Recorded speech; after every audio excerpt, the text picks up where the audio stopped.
जनसंख्या कानून को जनसंख्या नियंत्रण कानून लाने के लिए जंतर मंतर पर विशाल प्रदर्शन किया गया।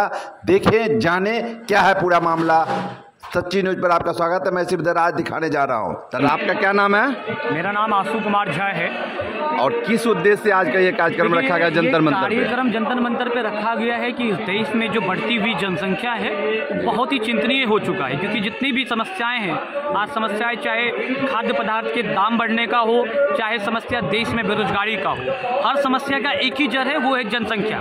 इसीलिए हम लोग चाहते हैं, मैं जनसंवाद चलाता हूँ, जनसंवाद का संस्थापक अध्यक्ष हूँ। ऐसे ही आज 11 संगठन यहाँ पे एकत्रित हुए हैं देश भर के, जो ये चाहते हैं कि इस देश में जनसंख्या नियंत्रण कानून बने, टू चाइल्ड पॉलिसी इम्प्लीमेंट। क्योंकि देखिए जितनी भी समस्याएं, हर समस्या का एक हल है और एक हल वो है टू चाइल्ड पॉलिसी। इसीलिए आज यहाँ पे हम लोग हजारों की संख्या में जुटे हैं और देश में जनसंख्या नियंत्रण कानून की मांग भारत सरकार से कर रहे हैं। हजारों की संख्या में जुटे हुए हैं जंतर मंतर पर, हजारों की संख्या में जुटे हुए हैं आशु झा जी, प्लस इनके साथ बहुत बड़ी संस्था है और मिलकर काम कर रहे हैं। और इन्होंने आज का जो प्रदर्शन हो रहा है खास रूप से जंतर मंतर पे, इसके बारे में हम इनसे जानना चाहेंगे। तो आपको क्या लगता है कि वर्तमान सरकार जो है जनसंख्या नियंत्रण के बारे में सोचता है या नहीं सोचता है? देखिए, माननीय प्रधानमंत्री श्री नरेंद्र मोदी जी ने लाल किला की प्राचीर से कहा था कि हम बहुत जल्द जनसंख्या नियंत्रण कानून लाने वाले हैं, लेकिन मुझे लगता है कहीं ना कहीं चुनावी मुद्दों की वजह से, कुछ उनकी मजबूरी या जो भी हो सकता है, इन वजह से उन्होंने इसको इम्प्लीमेंट नहीं किया। हम उसी चीज़ को, सरकार इसको लेके जागरूक है, सरकार करना चाहती है, लेकिन इसमें समय क्यों लग रहा है, उसी चीज़ के लिए हम उनको जागरूक करना चाहते हैं, उनको याद दिलाना चाहते हैं कि जनसंख्या नियंत्रण कानून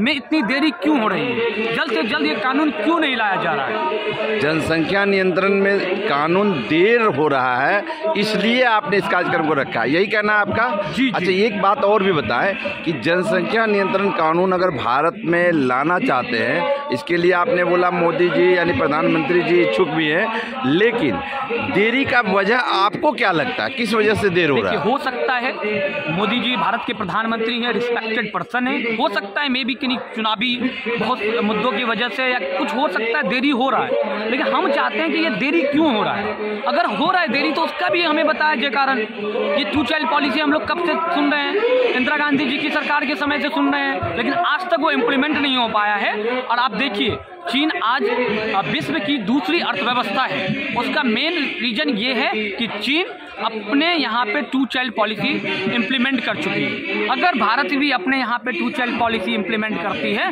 तो आने वाले टाइम पे जो प्रधानमंत्री जी कहते हैं कि भारत को विश्व गुरु बनाना है, उस विश्व गुरु बनाने की ओर हम अग्रसर हो पाएंगे और विश्व की पहली अर्थव्यवस्था में हमारी गिनती होगी। विश्व गुरु बनने के लिए भी आपका कहना है कि जनसंख्या नियंत्रण जरूरी है? बहुत ही ज़्यादा जरूरी है।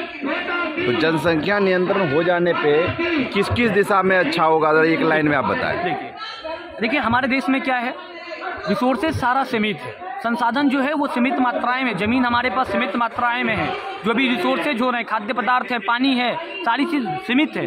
लेकिन हमारा जनसंख्या क्या है, अनियंत्रित है। दिन प्रतिदिन जनसंख्या का दर बढ़ रहा है और ये जो रिसोर्सेज तो उतना ही है। अगर जनसंख्या नियंत्रण कानून आता है तो देश में जो बेरोजगारी है, देश में जो खाद्य पदार्थों का दाम बढ़ रहा है, ये सारी चीज़ें जड़ से समाप्त हो जाए। श्रीलंका में जो हालात है उसमें क्या जनसंख्या का कारण हो रहा है क्या? देखिए, श्रीलंका और भारत में बहुत ही ज़्यादा विभिन्नताएं हैं। श्रीलंका की एक अपनी अर्थव्यवस्था है, भारत की एक अपनी अर्थव्यवस्था है। श्रीलंका की अपनी एक शैली है, भारत की एक अलग शैली है।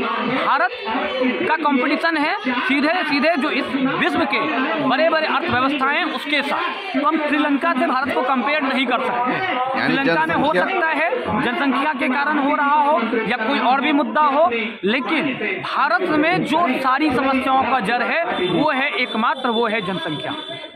चलिए, तो धन्यवाद जी। आज का कार्यक्रम आपको क्या लगता है, इसका कुछ न कुछ फायदा आपके होगा देश? देखिए, आज जो कार्यक्रम हम लोग कर रहे हैं, इस कार्यक्रम में जनसंख्या Samadhan foundation, Jansamvad, Vedanta foundation, Vedanta youth brigade, veteran foundation, Yaduvanshi Kalyan trust जैसी बहुत सारी संस्थाएं पूरे देश से जुड़ी है। और मैंने अभी अपने उद्बोधन में कहा भी है कि आज ये जो क्रांति यहाँ से शुरू हो रही है, ये क्रांति पूरे देश में जाएगी। आज हम लोगों ने यहाँ पे शपथ लिया है कि पहले तो हम जनसंख्या को लेके हर जिले में, हर तहसील में, हर गांव में लोगों को अवेयर करेंगे और सरकार पे दबाव बनाने, सरकार को गुजारिश करने का काम करेंगे कि ये जनसंख्या नियंत्रण कानून जल्द से जल्द इम्प्लीमेंट करे और भारत को विश्व गुरु बनने में मदद करे। धन्यवाद। मैं अपना वाणी को विराम दूंगा, सुनिएगा कि जनसंख्या की बाढ़ रोक लो वरना सब पछताओगे। जनसंख्या की बाढ़ रोक लो वरना सब पछताओगे। गेहूं, गन्ना, चना, चबेना, धान कहां से लाओगे? और शुद्ध हवा और पानी के बिन तरस जाओगे जीने को। एक दूजे का रक्त इकट्ठा कर लोगे क्या पीने को? शुद्ध हवा और पानी के बिन तरस जाओगे जीने को। एक दूजे का रक्त इकट्ठा कर लोगे क्या पीने को? और जीवन रक्षक दवा गोलियां नहीं मिलेंगी खाने को। अपना नंबर तकते रहना अस्पताल में जाने को, अपना नंबर तकते रहना अस्पताल में जाने को। और क्या भारत को भी श्रीलंका, पाकिस्तान बनाओगे? गेहूं, गन्ना, चना, चबेना, धान कहां से लाओगे? गेहूं, गन्ना, चना, चबेना, धान कहां से लाओगे? और अगला बंद देखिएगा कि रिपुओं से लड़ने की खातिर शस्त्र कहां से लाओगे? अधनंगे शिशु को ढकने को वस्त्र कहां से लाओगे? और कुटिल कमीने मक्कारों की चाल नहीं चलने देना। कुछ लोग जनसंख्या नियंत्रण कानून का विरोध करेंगे, तब कहता हूं कि कुटिल कमीने मक्कारों की चाल नहीं चलने देना और मीर जाफरों गद्दारों की ताल नहीं गंदे देना।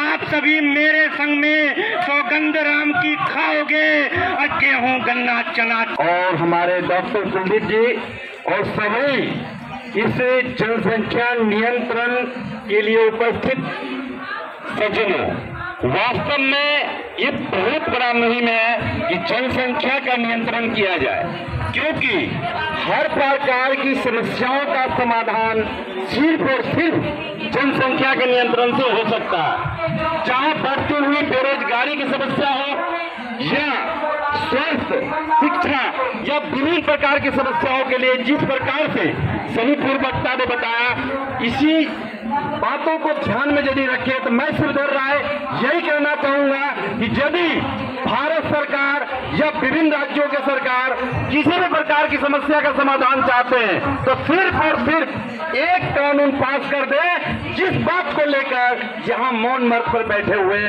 सभी जनसंख्या नियंत्रण के सिपाही हैं और उपस्थित सभी सज्जन हैं, उनका जो मांग है उस मांग का पूरा करने का मतलब ही होता है कि हर प्रकार की समस्या का समाधान होगा, क्योंकि बढ़ती हुई जनसंख्या ही देश का सबसे बड़ा विकराल समस्या है। इसका समाधान करते ही आपका विभिन्न समस्या समाधान होगा, चाहे खाद्यान्न की समस्या हो, चाहे स्वास्थ्य, शिक्षा, सड़क, रोड, दुनिया जहान किसी प्रकार की समस्या का सबका जननी सिर्फ और सिर्फ जनसंख्या है। और बढ़ती हुई जनसंख्या हमारे लिए अभिशाप है, यह शुरू से हम सुनते हुए आ रहे हैं, इसलिए इसका समाधान किया जाए। और इसके लिए भारत सरकार में जो यशस्वी प्रधानमंत्री जी हैं उनसे विशेष आग्रह करूंगा कि आप इस पर जल्द से जल्द एक कानून लाएं और जल्द से जल्द जिस प्रकार कई कानून आपने लाया उसी प्रकार से एक ऐसा कानून लाएं जो जनसंख्या नियंत्रित हो जाए और हम लोग आने वाले पीढ़ी और सभी समस्याओं से निजात पा जाए। जय हिंद, जय भारत।